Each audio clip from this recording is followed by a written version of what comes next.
Welcome to Are You Real? Finding the Authentic You, the podcast that focuses on Christians that are active in everyday life. Join in as we speak to everyone from successful business owners to educators to athletes about their faith and how it helps them reach out and revolutionize those around them to do the same.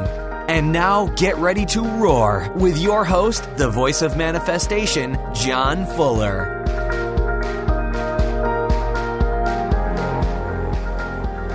Roar Nation, I am so excited to announce a new thing that we are going to be launching in the next 30 to 45 days. We are coming up with an entire online e-course. Now, we are totally in beta right now, so what that means, we are in the process of making it, and we are looking for 15 to 20 people who want to be a part of finding their purpose and getting launched into what they're called to do. So let me tell you what this looks like. When we're finished with this course, we're going to be selling it for $297. If you join right now, you send an email to me, you get on the contact or the About Me page, and send me an email. We're going to take the first 20 people. So I highly recommend, if you're hearing this, I would jump on it if you have any interest, and let me tell you why. We're not selling it for the $297 to get started. If you log in now, send me an email, you will get the course for $97. And not just that, we are also going to do a bunch more stuff on top of this, only for the first 20 people. And let me tell you what that looks like. You're going to get lifetime access to the course. You're going to be part of a closed Facebook group that you'll never have to pay for. Down the road, we're going to be charging for this group. And also, you're going to get my book for free, Remodel Your Life, and you're also going to get my friend Rusty's book, who's producing the course, Entre-Purpose Book. We'll send both of those books to you digitally, plus you get the closed Facebook, lifetime access, and then on top of that, kind of a caveat, you're going to get direct access to both Rusty and myself through 4 video calls. So you're going to get all this for $97, and as soon as we launch the course, it's going to go up to $297, and you won't get any of the other free stuff. So it's just for the first 20 people. So check it out. Get on there. If you have any interest, get on there. Let me know. We'll be sending some stuff out, get you guys plugged in, part of the group. You're going to find your purpose. We're going to help you with purpose statement, declaration statement, and stepping into everything that God has for you this year and for your life. So jump in and be a part of what we're doing. Good morning, Roar Nation. Coming at you live from Amarillo, Texas. We are going nationwide this morning. I'm super excited to bring on not just any guest, but also my cousin from Nashville, Tennessee. And we're going to dive right in. Natalie Schlabs Rogers, is that correct? That is correct with my legal name. My music name is Natalie Schlabs. Okay. So, yeah. Awesome, man. We are excited to jump in. Natalie, I want to jump in a little bit. I'm going to tell my listeners a little bit about you. I've known you most of your life. If we're talking West Texas here, I would say I've known you since you were knee-high to a grasshopper. I've never heard that saying until I moved here, which is pretty funny. But Natalie, I could say a lot of things about you. I've known you almost your entire life. You have a gorgeous voice. You are a singer-songwriter. There's a lot to say, but I would love for you to tell my audience just more about you and who you are and what you do. Yeah, sure. So, I'm a singer-songwriter living in Nashville, Tennessee now, and I've been doing music more full-time since the summer. I've always kind of had a side job. And one of those jobs is that I do some vlogging for food, because I really love to cook, and I've been doing that for a while. I forgot about that. Yeah, you're a great cook. I forgot about that. You're a phenomenal cook. Well, I try. I had a catering business in Texas, and kind of when I was at a crossroads trying to decide if I was going to keep doing that and stay in Amarillo or move and kind of move into music more, all my catering opportunities dried up at once. I was making a living off of it. Everyone turned me down. And it was hard not to feel like, oh my gosh, I've done something wrong here. I must be terrible at this. And thankfully I had a few friends that were like, maybe this is a sign that you're supposed to, the clear sign that you're supposed to move into music. But I still do a little bit of cooking on the side, obviously for friends and family, and I really love using it as a ministry opportunity. But I do it occasionally for my own blog, and I had been blogging for an online publication called Bluegrass Situation for 2016, and that was a lot of fun and kind of a nice side job to do in the midst of music. But yeah, so basically I lead worship at my church, not every week, but that's something that I'm really passionate about, and I really love serving in the church and love the support it brings, and do singer-songwriter activities, play shows, do some touring, and then I do some cooking on the side. I love it. We'll dive in more into the cooking and some other stuff down the road. Natalie, what has been an inspirational quote or scripture for you? It could be just even this season, or maybe even like a life quote for you. What comes to your mind? Well, I kind of have two. I don't know if we have time to dive into both of them, but the first one that comes to mind is Psalm 31, 14 through 15. And when I was a senior in high school, I was really stressing and struggling with a lot of anxiety and worry about what was next, as I'm sure a lot of seniors do, but especially me, because I really wanted to know what was next, and I really didn't have a clue. But I was reading one day, and I opened up to, "But I trust in you, O Lord. I say, you are my God. My times are in your hands." And that's something that is kind of been a thread in my life. Every time I feel like I'm at a point where I'm kind of in between things, or I don't really know how what I'm planting now is going to develop, or if it's going to be, something that's really worthwhile, I just kind of keep going back to, my times are in your hands, times are in your hands, you know what's going to happen. And so that's one kind of lifelong one. And then recently, I guess really the last couple of years, one quote that has given me a lot of purpose for music is one from the theologian NT Wright. It's kind of a long one, if you brace yourself, but it says, "The point of the resurrection is that the present bodily life is not valueless just because it will die. What you do with your body in the present matters because God has a great future in store for it. What you do in the present, by painting, preaching, singing, sewing, praying, teaching, building hospitals, digging wells, campaigning for justice, writing poems, caring for the needy, loving your neighbor as yourself, will last into God's future. These activities are not simply ways of making the present life a little less beastly, a little more bearable, until the day when we leave it all behind. They are part of what we may call building for God's kingdom." So that is one that... Man, I love that. I know, it's so great, right? Oh, that's awesome. That is from his book, Surprised by Hope, which is a really, really excellent read. He's really great in general. But I do feel like when I feel discouraged, or when I feel like, what is the purpose of me making music? Is it just to get my name out there? Is it just for people to hear my songs? Because sometimes that just feels so empty, and like I don't want to live my life in an empty pursuit. But I read that and I think, no, my hope is that as I'm doing this, this is building for God's kingdom and will last into the future.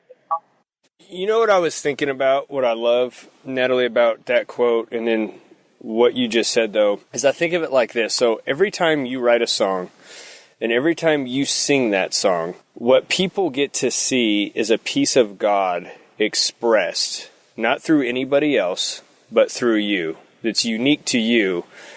And I think so long, maybe in the church, or people have looked at it as like being prideful, or look what Natalie's done, or look what John has done, or so-and-so. But what we miss is it's a gift. God gave it to us. But when it comes out of us, what we are seeing is the creativity and the beauty of what God has made through us. Yeah. And I think when people can see it, not as what we've done, and even ourselves, looking at ourselves, not what we have done, but what God is doing through us, because He is ultimately the creator.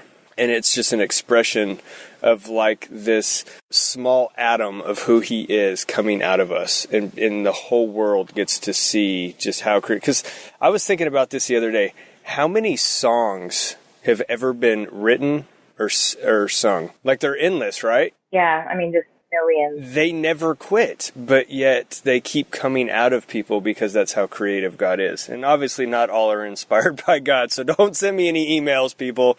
That's not what I'm saying, but I'm just saying it is literally, God is just endless. So absolutely. And I think that that's one thing that I can also hold on to. And really any singer-songwriter can say, when you start to feel like, what am I doing? Because there's already a million songs out there. Who needs my voice? And it's like, well, you have something really unique that's only you. You have your own experiences, your own voice, and people will see something unique in you that is not overdone, because it's God and He's endless. Amen. Nobody can do you better than you.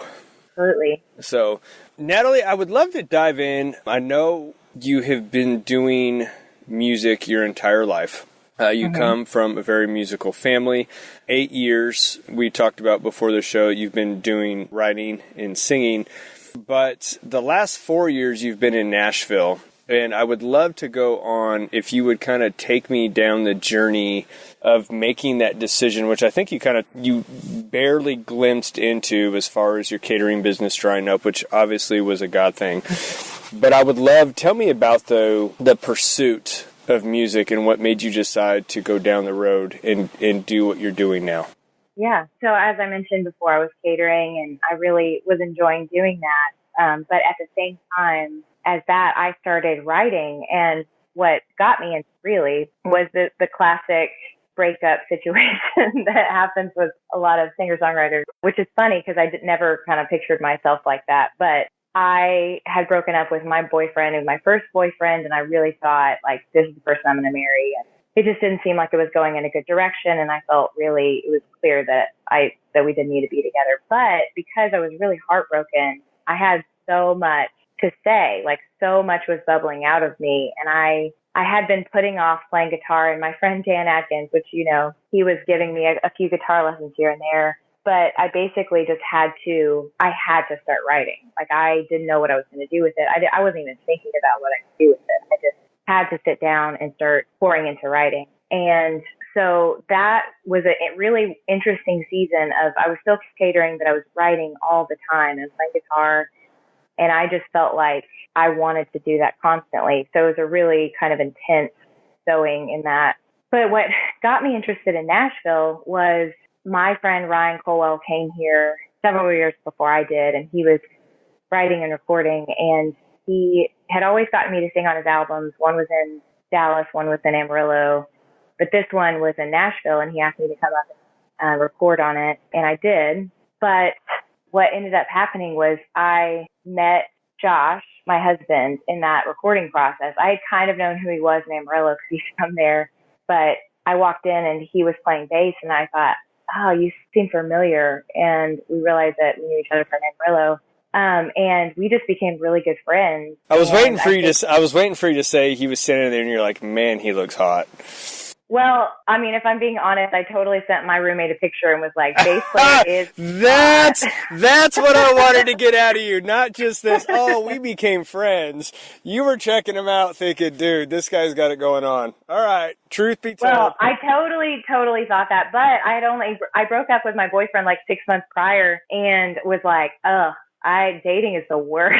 I'm not really interested at all in that right now. But I was like, whoa, he is cute. And so I messaged my roommate and she was like, don't do anything stupid. And I was like, okay. So it was kind of crazy too, because he had all these connections from my hometown. His mom she's from the same town that I'm from, her from Texas. And his grandma lived there, and his grandma and grandpa were like mentors to my parents, and just we had all these connections. It was really crazy. But after that point, I started like sending some of my songs to Josh. Because he was asking about them, and I was so embarrassed because I felt like he's this big Nashville musician touring, around with bands, and I'm just this like Texas girl who's trying to write, doesn't know how to write. But he started encouraging me, so that was a pretty monumental aspect of the story. Is he was like, listen, you just got to keep going. Like, don't get stuck where you are and feeling like you're not good enough. You just got to keep going. Like, your songs have so much potential.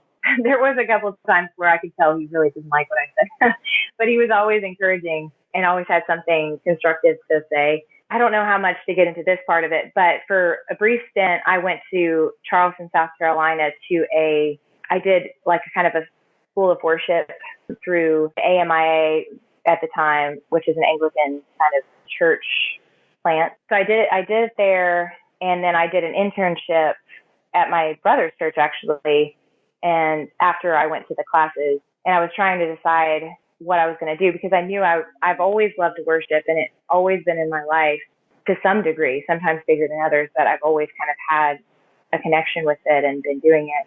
So I was kind of trying to decide, God, are you calling me to do a worship position in the church, or am I supposed to do songwriting? I wasn't really sure. So I had this opportunity to go and do that, and I was really excited about it. They were just launching it. So I went and did that. And that was already at the point where my catering just closed up. So I was like, what do I got to lose? You know, I've got roommates in my house helping pay my bills. So I'm just going to go and do this thing. And I did. And at that point, I was offered a job at the church that I was at. I was offered a job back in Amarillo. And Josh and I had started dating at that point. We had been like a year into being friends. We had just started dating long distance. So I had these three things before me, and I was like, man, what do I do? This is really hard. Going back to Texas that I love, and leading worship there, and seeing my friends again, being close to my family, like that seems like a really great option, and especially with getting some training that I got. And then, you know, staying in Charleston and kind of branching out a little bit, but I'm still close to my brother, and all this makes sense too, because I have a lot of friends here now. But Josh and I were dating, and I'm not the kind of person who really just enjoys drawing things out. So I was like, okay, I really like this guy. He's got great character. I think this is getting serious, so I don't want to get stuck at a job somewhere. So Nashville seems like a pretty obvious place.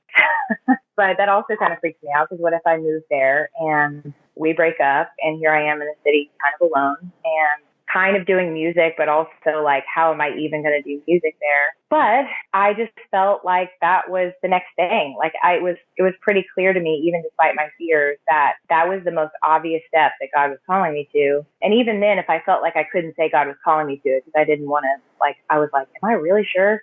I just had this feeling. It was like a gut feeling that this is the next thing. So I moved to Nashville. When I moved there, my husband boyfriend at the time, obviously, he was touring, and he was gone for the first 2 months I was here. So that was really frightening. I was like scared to death of everything, because it was really my first time moving, really, really branching out away from family, away from the familiar. My roommate at the time, who's really lovely, she had like thousands of followers on Vine and was always playing music and doing co-writing. And that was super intimidating to me, because I just thought like, oh my gosh, what am I doing here? I moved here because I knew Josh and I were serious, but I've only been songwriting for a couple of years, and I'm not good enough to be in Nashville. Like, why, how am I here doing this? You know, what did I get myself into? So I really didn't write for the first year I was here. I would say I wrote one song, and the first line was, oh God, what am I doing here?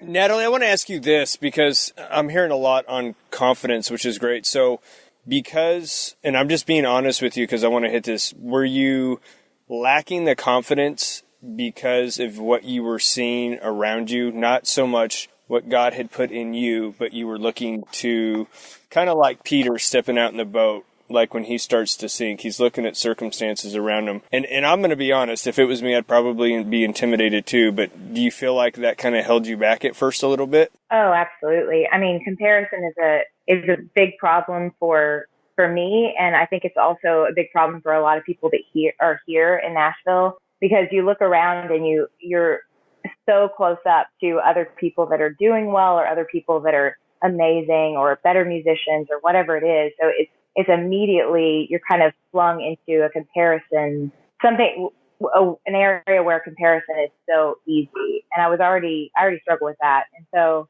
yeah, I think that that's definitely what was happening, is I was looking around and thinking, I don't measure up to this. Like, what am I doing here? I'm not good enough to say way.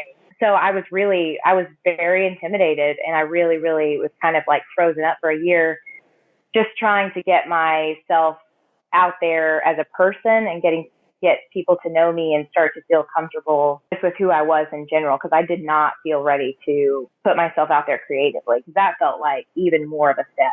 You know what I mean? Like, yeah, for sure. It's like I already feel so unsure as a person, and, you know, not even to mention like singing and playing guitar and writing songs. That's way too far. So for the first year, I kind of hunkered down, and I think Josh was getting a little bit worried about me, like what happened to my girlfriend? She was this confident, like somewhat extroverted person, and now she's kind of turned inward and really is not sharing herself very much. So I think he was a little freaked out at first, but I kept telling him, like, give me time. This is just harder than I thought it was going to be. I knew it was going to be hard, but I didn't expect it to be this hard. So, Natalie, I want to ask you, where was that shift that you had? Was there like this day or this moment or something Josh did or something was said? Because somewhere that boat had to turn and start sailing another direction. What happened there? Well, I would say it was probably right after we got married and we're kind of settling in. I was like, okay, I can't really use getting married and moving as an excuse anymore. What am I going to do? And Josh basically encouraged me, take one step. Well, like, do one thing you're afraid of. Like, is that asking someone to co-write with you that you're afraid to, that you feel intimidated by? Is that doing an open mic night? Like, do just one thing. That's all you got to focus on. And that kind of took it from being this expansive, scary, elusive thing to like, oh, one thing. Just have to do one thing. So I decided to reach out to a guy who I had experience recording with when I was hanging on my friend Ryan's album. He produced it. And I said, hey, you mentioned wanting to co-write. I would love to take you up on that offer. And so we wrote a few weeks later, and then we wrote the next week, and then we wrote the next week, and then we wrote the next week, until he said, I think you have an album here. We finished all of your songs, and I think we should record it. And I was like, what? So it was really crazy how just taking one step basically led to something that I probably would have been really scared to start. I would have been thinking, oh my gosh, doing an entire album, that's a big deal. But it just kind of led there step by step, pretty naturally. So I would say that was probably the turning point.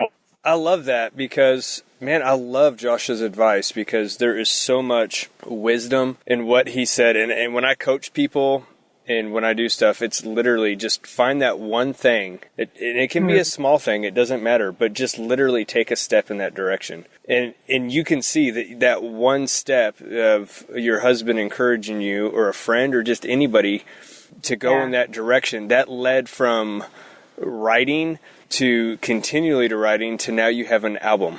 Right. Yeah.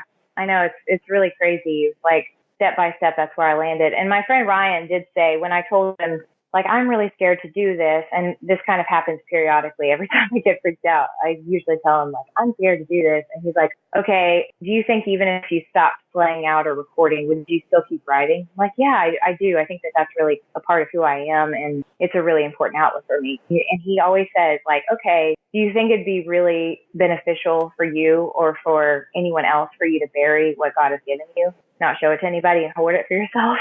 Like, no. So he's like, okay, that answers your question then, you know?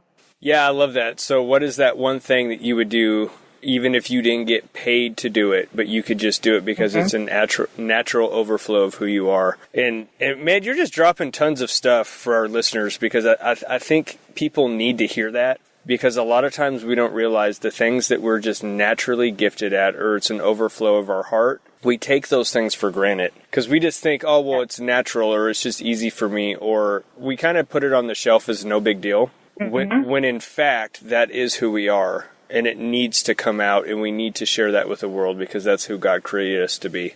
Absolutely. Yeah, so it no longer is just about, am I good enough to do this, or do I measure up, but it becomes about, this is what I do, and I want it to be a resource to other people, and I want to share what God has given, not because I'm so great, but because He's great, you know? I mean, it's kind of trite to say, but really, He gives us unique gifts and abilities, and when we take them for granted, we're really taking for granted what God is hoping to do with them.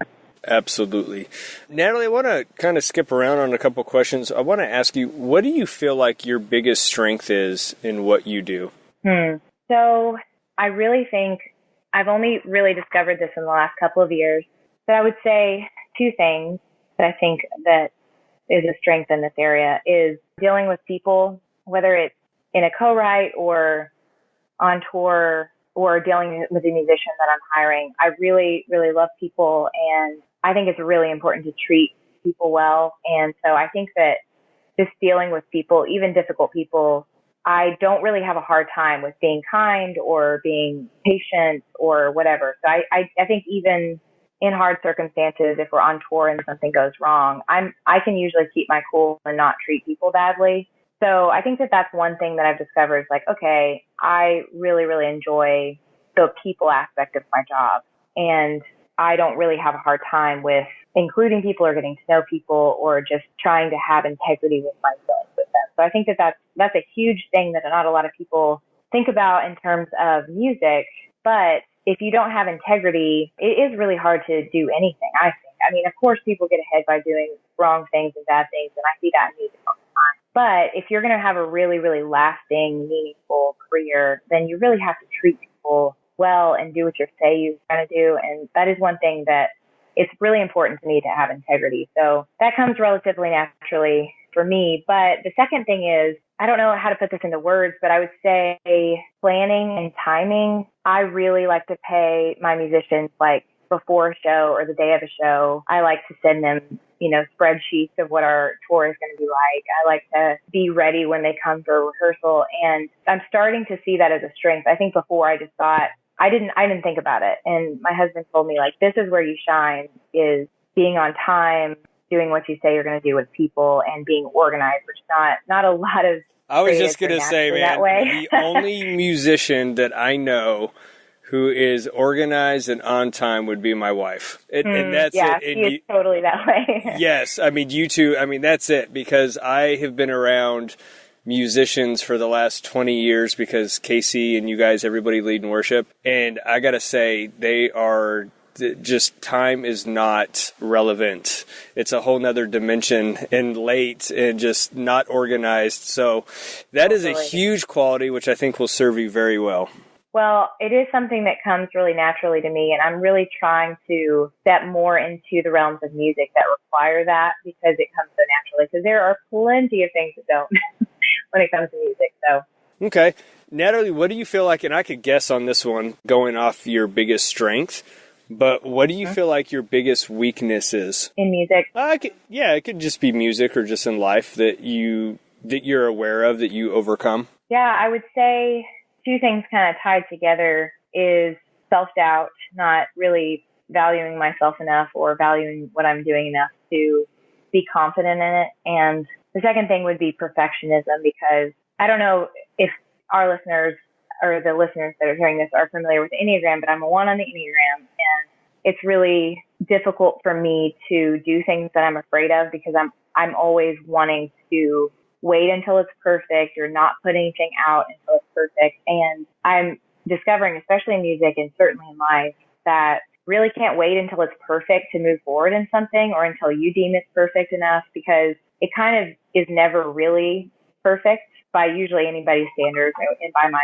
own. And I kind of just have to take the plunge a lot of times, or I have to move forward in what I'm afraid to do. So there are certain things in music, especially, that I'm really afraid to do, whether it's like asking someone for a favor or emailing someone about a show or whatever it is. And it takes a lot of confidence to be able to do it. And I also have to let go the idea of like, this has got to be the perfect email. This has got to be the perfect thing, because that ties me up from taking risks, honestly. So I think probably perfectionism, which can be a good thing on one side, but on the flip side, it really can cause me to not take any risks and want to remain exactly where it's comfortable. I love that you said that. One of my closest, dearest friends, he's a internet marketer and coach, but he always says his thing, and he's like you, he's a perfectionist, and he has struggled with that, but his biggest advice, he says, is just ship it. And meaning that, like,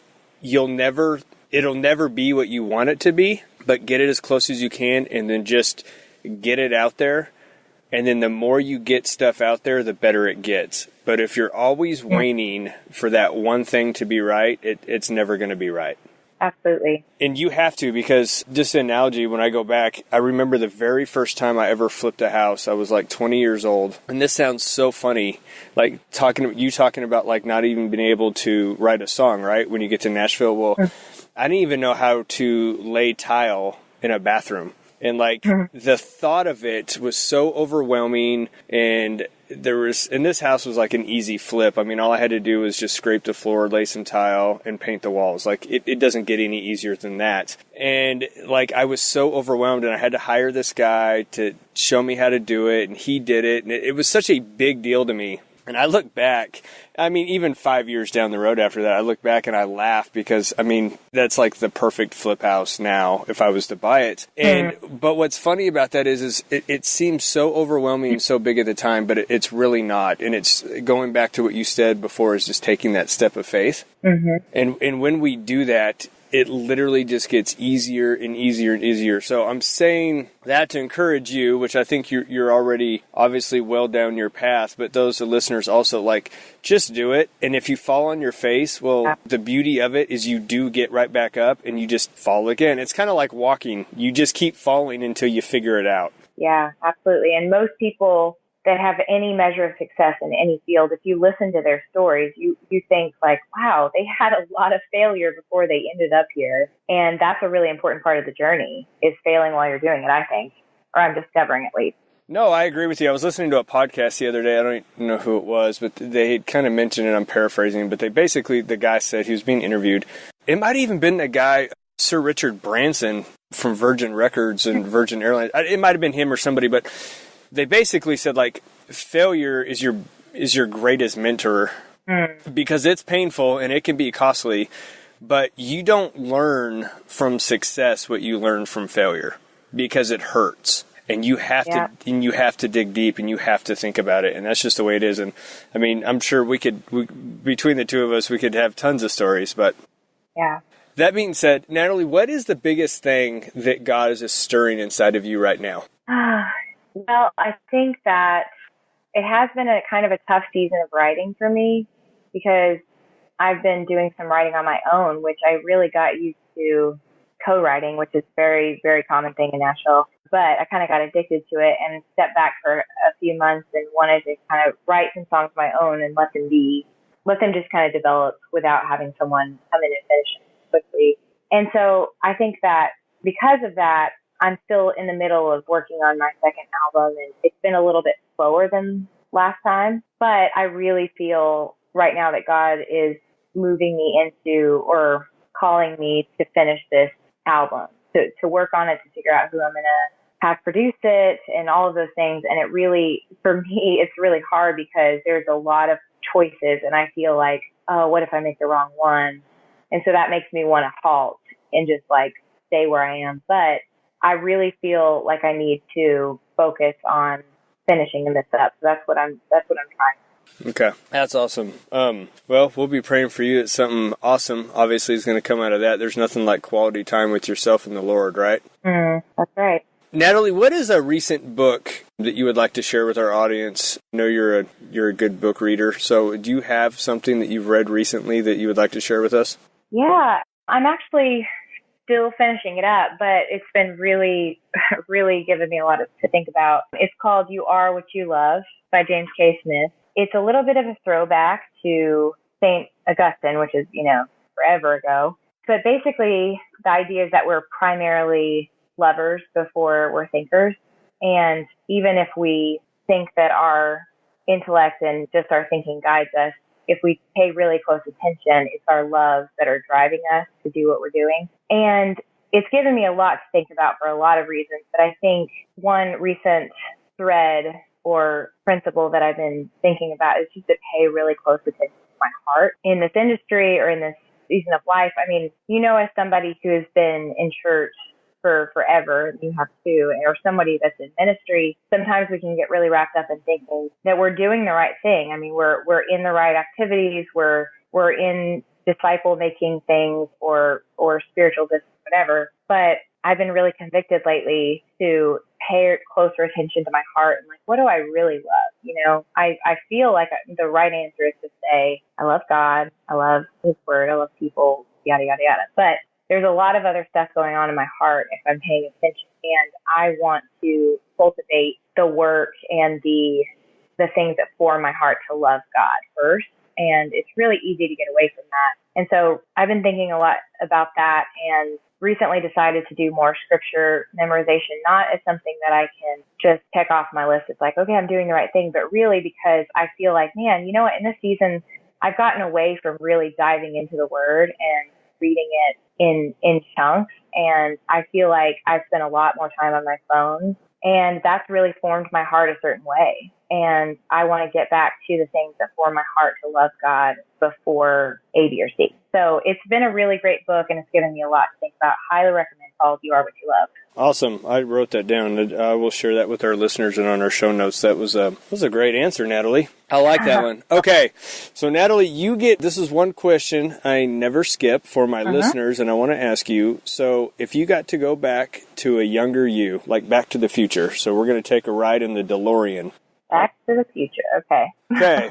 And you get you get to pick an age, and you're going to give yourself some advice. Now, you're not going to tell yourself anything about what's going to happen. You can't change anything. Everything that's going to happen is going to happen. But you're going to basically give yourself a pep talk, and you're going to encourage yourself. What age would you go to, and what advice are you going to give yourself? Okay, so I think I would probably go back to when I was 21. That just seemed like a really formidable year for me. And I was kind of in between a lot of things.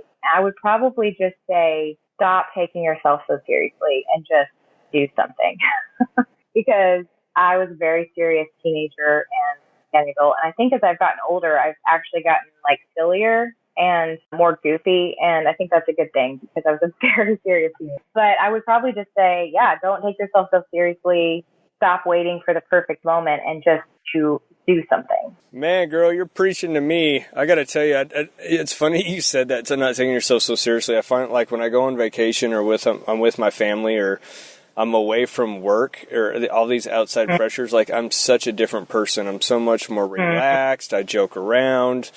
Life is just chill and it's a big game and I'm having fun. And then, you get to work or the thing that you do and it becomes, and I love what I do, but it becomes a grind. And I get so intense and so focused that I lose the laughter and the humor, I guess, of that. So I'm sure that's for a lot of us. And sometimes we do just need to sit back and just chill. Yep. And I really wish I could have done that sooner because I do think like everything happened when it was supposed to. But I think if I had just been a little more willing to take risks and not worry that I was going to do the wrong thing, I think maybe even I would have probably been even further along in what I'm doing and what I've tried. Absolutely. All right. Thank you so much, Natalie, honestly, you dropped a ton of value. I don't know if you realize it or not, but even for myself and for our listeners, just the encouragement going down the journey of music and the hardships and just what you've done is phenomenal. I want to ask you, I love your music. You got a beautiful voice. How can our listeners find you? I know you got a website, you got videos, music, CD. How do we find you? How can my listeners connect with you? Really any way that they find music, Spotify, iTunes, YouTube, Amazon. I'm on all the platforms, even outside the U.S. And then really probably my most active place is Instagram. I share a lot about my music and about my life there. So they can follow me just at Natalie Schlabs. That's SCHLABS. And the other way that they can look for me is my website. That's just NatalieSchlabs.com. And I actually have, if you go to my website and click connect, they can subscribe to my email list and they can also get updates there. I love it. We will definitely be jumping on, connecting, and sharing some of your stuff. Natalie, as we part, what is some advice that you would like to leave with our listeners? I would say that whatever you are called to, whatever vocation or gifting that you have, has dignity and beauty because God created it, and there's no job that's meaningless. So even if you're doing something that you don't really feel like you're ultimately going to do, or maybe you're just paying the bills, we don't always get to do full time what we dream of. But that work has dignity because God has made all work good and profitable. So don't be discouraged if you're not being able to do your dreams. Do your work with dignity, do it well. If you can move into it full time and get paid for it, that's great. But if you can't, you can still do whatever thing that you feel like is your dream on the side and just do it faithfully. Do your job faithfully and create or do whatever side job that you have. And who knows if it will turn into a full-time job. But I think it's important to cultivate that even if it's not full-time. Man, girl, I love it. Young and wise. Well, I get most of my thoughts from people that are a lot smarter than I am, so. You know what they said? I heard a guy the other day say that good musicians, and I'm paraphrasing again because I don't remember, but he's basically saying like a good artist creates, but even better artists steal. And that's true, because if you can take something that's good and then you're able to make it even better, then you have something that's phenomenal. So anyways. Yeah, I think that C.S. Lewis said something like, don't worry about being unique, tell the truth, and you'll find yourself being unique. And I think that kind of goes along with this thing. It's like, you don't really have to worry about being unique or doing something totally different, because you're borrowing from everybody. And I think that's really good. I love it, man. Man, we should just have you on more often. We'll just do motivational thoughts of Natalie, man, and we'll just encourage the whole Roar Nation. So. Oh, well, you're a great host. It was really fun talking. Well, I appreciate it. You're fun. Natalie, hold on just a second, and we'll chat a little more.